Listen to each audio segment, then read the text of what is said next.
3 common problems with a leg hang and how to fix them. The first issue is the leg that's hanging you on the pole might not be strong enough to hold you there. So that's a hamstring strength issue. So let's take a look at a little sequence I like to do. 1, to warm up my hamstrings and my glutes, and 2, to help to strengthen them. So I'd like you to come doggy style. And we're going to think about hands and knees directly underneath your hips and your shoulders. I'm going to straighten one leg, abs are tight so you're not arching, shoulders are away from your ears, and we're pushing the floor away so your upper back is nice and flat. Double chins are very sexy. Now I'm going to squeeze my butt of the straight leg, and I'm going to use the butt to lift the leg, keeping the leg nice and straight and making sure that your hip bones are facing towards the floor at all times. I'm not doing this with a big arch in my back. I'm really thinking about connecting my ribs and hips together with a chain that I don't want to break.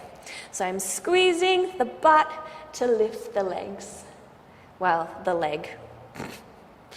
The second exercise I like to do is to bend the leg and flex the foot. Just make sure that your foot's not turning in or out to the side.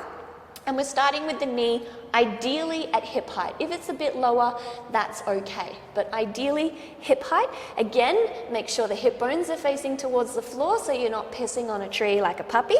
And we're going to squeeze the butt and push the leg up without arching. Keep pushing the floor away so you're not sagging, and double chin. We don't want to see the lower back doing the lift. It's all glutes, baby. The third exercise in this sequence is to point the foot, and I want you to try and touch your heel to your butt. Now at this point you really feel your hamstring kicks in, but you also tend to twist the hips. So really focus on square hips, hip bones facing towards the floor, squeezing and lifting that leg. Really pull that belly button to your spine so that you're not arching as you lift. Don't forget that sexy double chin, and keep pushing the floor away. I normally do about 10 of each of those exercises on both sides because lucky you, you have 2 legs.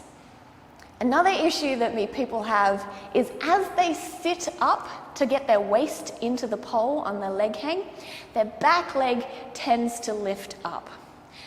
The problem with that is as you lift your leg up, the distance between the hip and the rib closes. And then you don't have enough space to put the pole.